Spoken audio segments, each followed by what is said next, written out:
Uh, so I'm with Norm in Richmond, Virginia, and I'm gonna ask him about how his food bank affects the local community. Norm, could you tell me a few things about the food bank and what they do in the community and who they affect?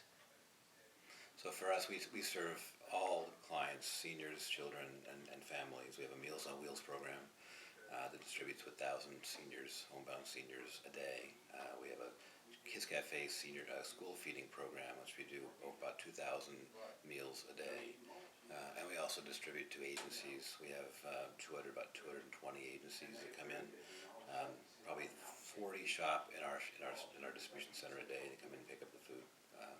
So we take care of all individuals out of this facility. We distribute to 29 counties and 5 cities, and that's how big our service territory is.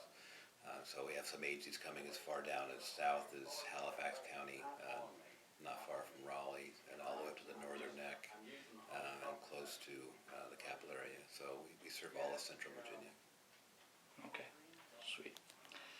Um, what do you think is the most useful thing a local community member who is well off or was in high net worth or is an average middle class person could do to help your project? So for us, sustainability is the most important thing. We need to build. The level of need continues to grow, regardless of what people think of the economy improving. The level of need is still very high, and it continues to grow. We know how many food insecure people reside in our service territory down to the census tract. So I can look at every single county, know what the food insecurity level is everywhere.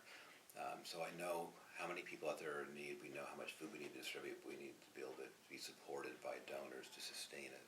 So it's fundraising. It's all about funds and Right. donating the funds to us in order to buy the food, sustain what we can, so we can get the food from Richmond all throughout our service territory to take care of all the people in need. Cool. I was also thinking about sustainability in another sense where I was hoping to start my own like organic garden and like grow my own food and generate my own power because I worked in the wind turbine industry. Sure. So, but I was thinking like, do you think food banks could be self-sustainable in a way that they could grow their own food or you know generate their own power or maybe initial funds could set up in a way that this could be once set up in a way that you could buy a large farm or buy a turbine or something or solar panels. Probably, but more than likely the food banks would want to partner with somebody. So we do partner with local farmers here. So Okay. so they grow specifically for us. So Oh. we're helping the economy, helping them to help us.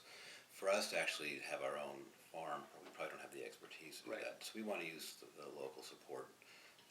There's a lot of farmers out here that use hoop houses, so you can actually grow 12 months out of the year as opposed to this 3 to 4 month growing months in Virginia.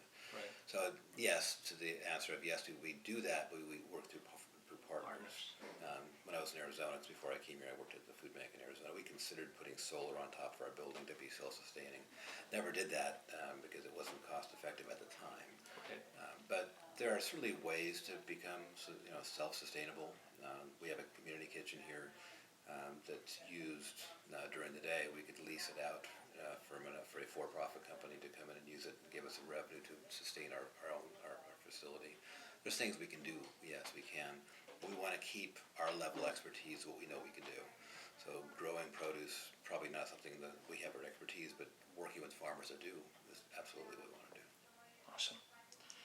Um, my other question was like the individuals that come here.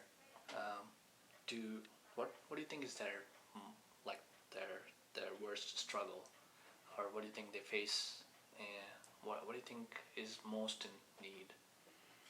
Well, if they come in here, obviously they need food. The chances are, if they're out of money, a lot of times they come in at the end of the month when they've run out of funds because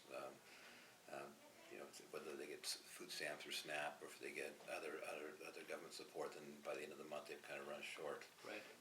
So that's the biggest thing is a lot of people when they're trying to weigh the money they've got per week, they got to pay for rent, they got to pay for utilities, they have to pay for hospital medical supplies, prescriptions, and a lot of times they come to the end and they don't have enough money for food.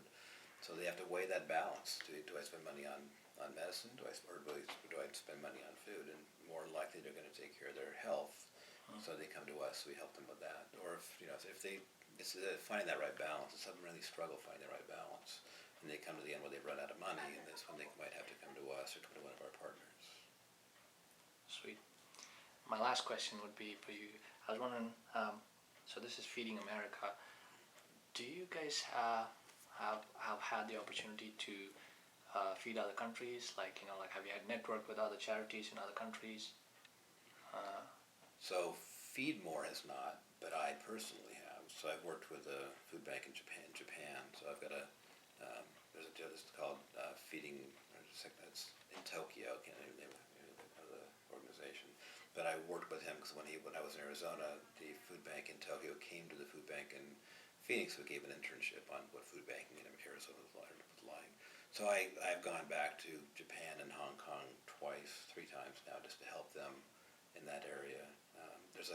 There's a thing called the Global Food Banking Network, which is an offshoot of Feeding America. Right. That they do food banks in Europe and in Asia. So there is that network out there that does that. Okay. So there are organizations. It's a little more challenging because when you're working with other countries, there's different cultures. When you're working, like for example, when I did the work in Japan people are too proud; they don't want to take handouts. Right. So when they had the tsunami, when I was talking to Charles, who was the executive director in Tokyo, they had the support of donors. They had the food, but nobody wanted to take it because they couldn't feel like they could repay it. Right. So it's the challenge is working with different countries is the different cultures. Everybody's got a different culture, and you've Right. got to be able to adapt your culture to your food bank. So it's pretty interesting. Awesome. But I have one last additional question. I know most people donate non-perishable food items. Do you think it would be good in a way to donate organic foods or fresh fruits and vegetables? Do you think people donate them, or do you think it's more needed than non-perishable foods and processed foods? We are definitely going away from the processed food into the more healthy, nutritious food. So produce is the way to go across the country. So as you go across the country, you talk to food banks. I'm sure every one of them. Sorry. Just want to make sure we're rolling. Every one of them is really focusing on healthy, nutritious food.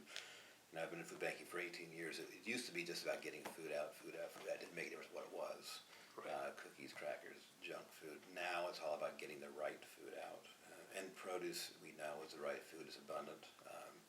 Organic is even better. So yes, the answer is absolutely yes. We want to have at least 40% of our distribution fresh, nutritious produce. And that's what should see across the country is the direction everybody's going. Sweet. All right. Thank you very much for your time, Norm. Happy. It's a pleasure meeting you.